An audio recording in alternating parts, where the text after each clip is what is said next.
टॉपिकचं नाव समाजातील विविधता. समाज म्हणजे काय काल मी सांगितलं तुम्हाला. काय समाज म्हणजे समान उद्दिष्टासाठी एकत्रित आलेल्या लोकांच्या समूहाला काय म्हणायचं? समाज. समान उद्दिष्टांसाठी. समान उद्दिष्टांसाठी जर समजा एकत्र यायचं म्हणलं तर आपण समाजाचे किती प्रकार बघू शकतो? तुम्हाला एखादा प्रकार माहितीये का? पाहिलाय कधी किंवा तुम्हाला वाटतंय का तो एक समाजाचा प्रकार आहे? आता एक आंदोलन चालू आहे. कोणतं? मराठा आरक्षण आंदोलन. जरांगे पाटील काय म्हणते? समाजासाठी मी करतोय. म्हणजे समाज हा शब्द ते कशासाठी वापरतात तिथं? जातीसाठी. बरोबर. समाज हा शब्द एकतर जातीसाठी वापरू शकतो. दुसरा आणखी जाती धर्म. आणखी समाज हा शब्द कशासाठी वापरू शकतो? किंवा कामगार वर्ग म्हणतो आपण. दुसरे त्याच्या व्यवसायानुसार एक ठरतं.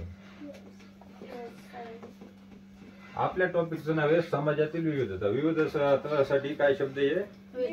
इंग्लिश मध्ये डायव्हर्सिटी. काय शब्द आहे लक्षात ठेवायचे. पुढे चालून हे शब्द कामाला येते. डायव्हर्सिटी म्हणजे विविधता आणि समाजातील म्हणजे डायव्हर्सिटी इन सोसायटी. त्याचा अर्थ काय होतो? सोसायटी म्हणजे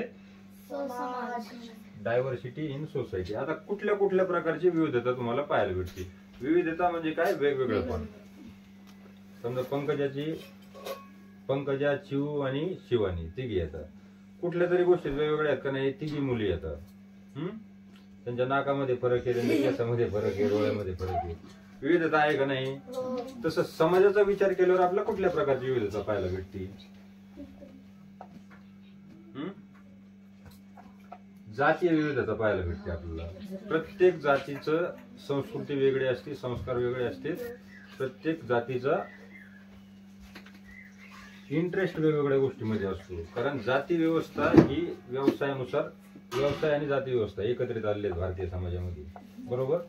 जो ज्या जातीचा असेल, समजा माळी जातीचा माणूस काय करायचा? बगीच्यांची देखभाल करणं किंवा फुलांचा धंदा करणं.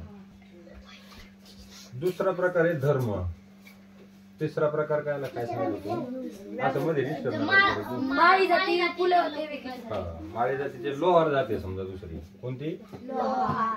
यांचे काम काय होते? लोखंडी वस्तू निर्मित करणं किंवा बनवणं. त्यासाठी लोहार. त्याच्यानंतर सोनार, सोन्याच्या दागिने बनवणं. एक झाली का नाही? कम्युनिटी. कम्युनिटी म्हणजे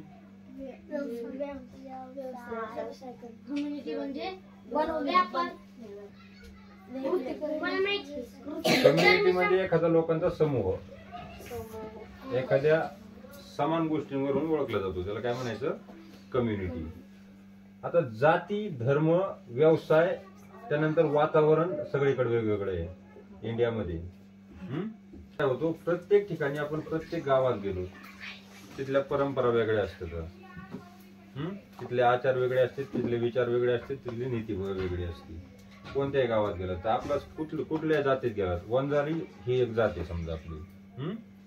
वंजारी जातीमध्ये अशी कोणती गोष्ट आहे की ती मराठा समाजामध्ये नाही आणि वंजारी समाजामध्ये आहे? आपल्या गावामध्ये दोन्ही समाज आहेत का नाही? काय फरक आहे? बेसिक फरक तुम्हाला आजपर्यंत काय जाणवला वंजारी आणि मराठामध्ये?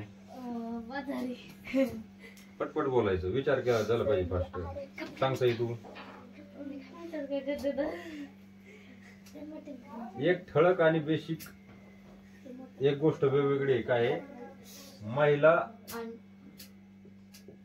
वंजारी समाजामध्ये मांसाहार करत नाही. मांसाहार करत नाही आणि मराठा समाजामध्ये करतात.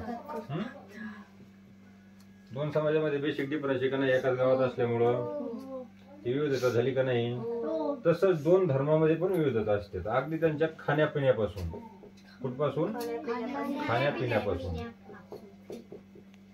काही समाज मांसाहार जास्त प्रमाणात करतात, काही समाज मांसाहार कमी प्रमाणात करतात. काही समाजाचं जेवण कोणतं असतं?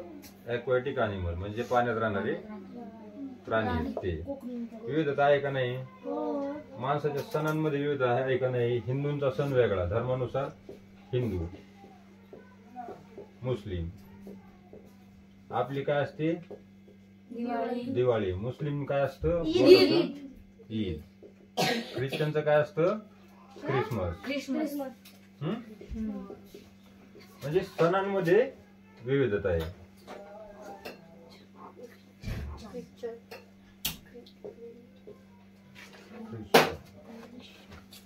सणांमध्ये पण विविधता आहे, पण सगळ्या धर्माचे आणि सगळ्या जातीचे लोक एकत्र एका देशामध्ये राहतात.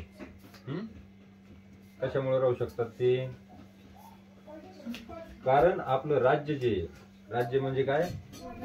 राज्य म्हणजे सरकार असं समजायचं कडे बरं. राज्य म्हणजे राज्य महाराष्ट्र नाही. राज्य म्हणजे काय? सरकार. सरकारच्या नजरेत तू कुठल्याही धर्माचा असो, कुठल्याही समूहाचा असो, कुठल्याही व्यवसाय करणारा असो किंवा कुठल्याही जातीचा असो, सरकार किंवा संविधानाच्या समोर सर्व माणसं समान असतात. सगळ्यांना कायदे समान लागू होतात. काही गोष्टी सगळ्यांना समान नाही लागू होत. उदाहरणार्थ लग्न व्यवस्था आहे समजा, ही व्यवस्था सरकार ठरवित नाही. ही व्यवस्था कोण ठरवतं? मुस्लिम समाजामध्ये त्यांचा वेगळा एक बोर्ड असतो, पण हिंदू समाजामध्ये त्याचं कायद्यात रूपांतर झालंय. आहे का नाही? दोन्ही धर्मात त्याच्यामध्ये पण बदल.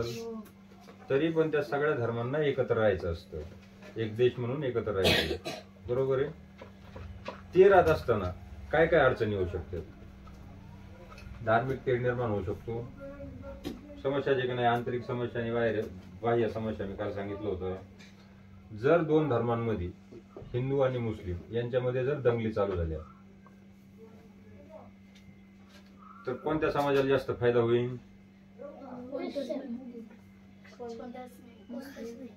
कोणत्या धर्माला? पटपट बोला. समजा हिंदू लोक आपण म्हणतो की 80% येतं. किती?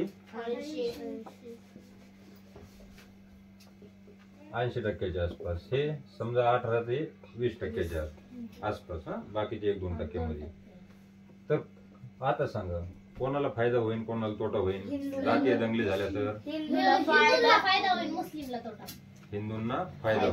मुस्लिमला तोटा होईल. कस काय होईल फायदा हिंदूंना? कारण हिंदू संख्या जास्त आहे, ते जास्त वेळ लढू शकते. जास्त वेळ लढू शकतात म्हणजे काय करू शकतात? मारू शकतात. बरोबर आहे. जर हिंदूंनी मुस्लिमांना मारलं त्याच्यामध्ये त्यांना फायदा काय होणार आहे? होईल तो तोटाच होईल ना. याला पण काहीतरी लागन, हॉस्पिटलला जावं लागन, पैसे खर्च करावं लागते, 2-4 केशी अंगावर पडत्या.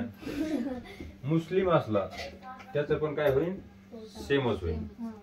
फायदा कोणाला होईल? म्हणजे ज्या वेळेस दोन धर्मामध्ये किंवा दोन जातींमध्ये तेढ निर्माण होतो त्यावेळेस कोणताही धर्म किंवा कोणतीही जात फायद्यात नसते. त्याच्यामध्ये असती नुकसानमध्ये. समजा हिंदू मुस्लिम दंगल लागली, एखाद्या हिंदूंना एकही मुसलमान सापडला नाही, दिली एसटी पेटून, कोणाची येते? भारत सरकारची. नुकसान कोणाचं होतं? देशाचं. जे लोक दंगली करू शकतात ते लोक देशावर प्रेम करतात असं वाटतं का तुम्हाला? ते मनातून जरी करत असले तरी पण ते इनडायरेक्टली देशाचं नुकसान करीत असतात, म्हणजे देशाच्या विरोधातली कारवाई करीत असतात. मग त्याचा काय फायदा आहे का देशांना? असले लोक देशात असलं तरी काय फायदा आहे का? त्याच्यामुळं जर असं हिंसक काय पाहिलं, जातीय तेढ किंवा धार्मिक तेढ निर्माण होणार असलं त्या गोष्टीवरून, एकच काम करायचं आजपासून, त्या गोष्टी बघायच्या कमी आणि फॉरवर्ड बिलकुल नाही करायच्या. नाही तर व्हॉट्सअपला मेसेज आला मी हिंदू मी मुस्लिम, घे लढकून पुढे, तुला तपास नाही काय चाललंय, तसं करायचं नाही. हे जे धार्मिक तेढ असते तर हे कशामुळे निर्माण होतात तुम्हाला वाटतं? धार्मिक किंवा जातीय तेढ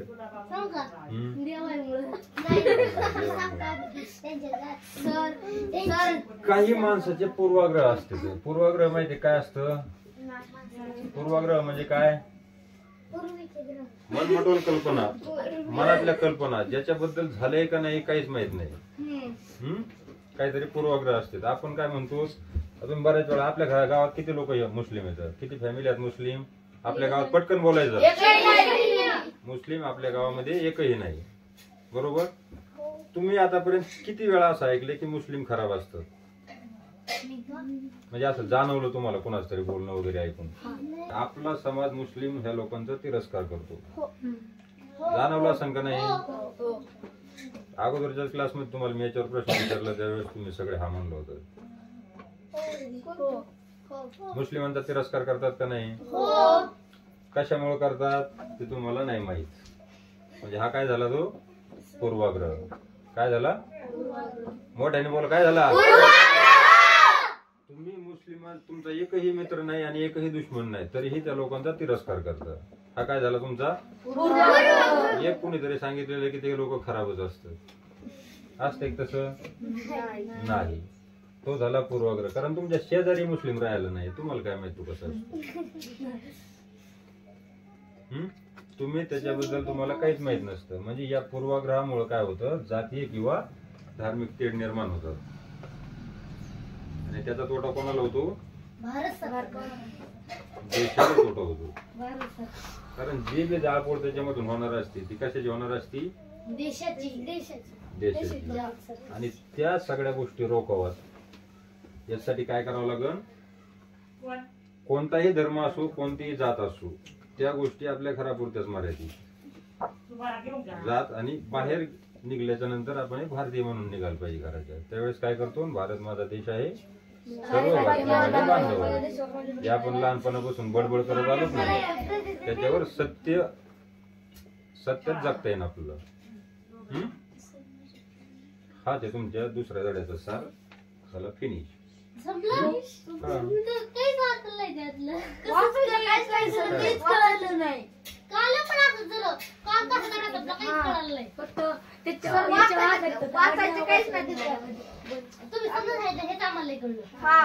आणि त्याच्या पुढे काय असतं? आणखी त्याचा शेवटचा मुद्दा, समाजाचं ज्यावेळेस नियमन होतं, ह्या सगळ्या गोष्टी कशानुसार चालतात? सुरुवातीला ज्यावेळेस आपलं संविधान वगैरे नव्हतं, रूढी परंपरेने गोष्टी आलेल्या असतात. आता समजा आपले वडील असतात, आपण वडिलांना उलटी शिवी देऊ शकतो का? जशी वडिलांनी आपल्याला दिली तशी? का नाही देऊ शकत? ते आपल्यापेक्षा मोठे आहेत आणि मोठ्या माणसाला शिवी द्यायची नाही. हे काय आहे? एक मान्यता आहे, बरोबर? ती मान्यता हळूहळू पुढे आली, तिचंच रूपांतर आपल्या नीतिमूल्यात झालं. मग जो मुलगा किंवा जी मुलगी आईला किंवा वडिलांना शिवी देईल त्याला काय म्हटलं जातं? पूर्वाग्रह नाही. काय म्हटलं जाईल त्या मुलीला? जर कोणी शिवी दिली आईला किंवा बापाला, बाकीचे लोक काय म्हणते? त्याला संस्कार नाही म्हणणार. काय म्हणणार?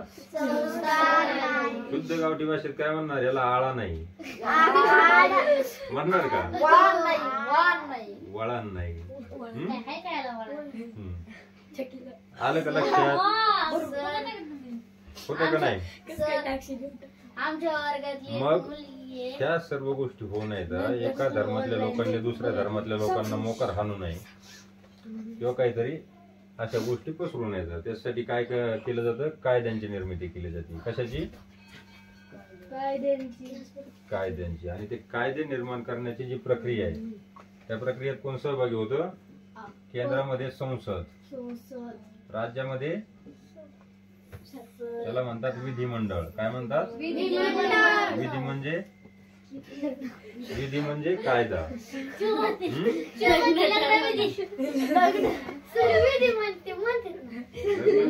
आपल्या डोक्यातले जात नाही. इकडे बघा, विधिमंडळ म्हणजे काय? कायदे मंडळ. यांच्यावर जिम्मेदारी असती कायदे बनवायची. ते कायदे लागू करण्याची जिम्मेदारी कोणावर असती? मंत्रिमंडळ. हे फक्त ऐकून घ्या, पुन्हा आपण पुढे डिटेल मध्ये शिकणार आहेत. मंत्रिमंडळ आणि ब्युरोक्रासी, नोकरशाही म्हणतो का आपण? नोकरशाही ते कोणापासून चालू होती? त्याच्यामध्ये असतात IAS अधिकाऱ्यापासून पिऊन. पिऊन म्हणजे काय? चपराशी. इथपर्यंत ही जी नोकरशाही असती, त्यांची साखळी असती. त्या नोकरशाही आणि मंत्रिमंडळ यांच्या साह्याने काय होतं? सगळं प्रशासन चालतं. त्या कायद्याची अंमलबजावणी होती. पण मुळात काय होतं? सगळ्यात जास्त कायदे हे आणि हेच लोक तोडतात. मग जर हा चपराशी पण कायदे तोडतो, 10 रुपयाचा कप पण घेतात टाकतो. त्यांची फाईल राहते. सरकारी ऑफिस मध्ये जाऊ जायचं चालू करताना तुम्ही हळूहळू त्यावेळेस या सगळ्या गोष्टी मनाने लक्षात येतात. आता शिकवलेलं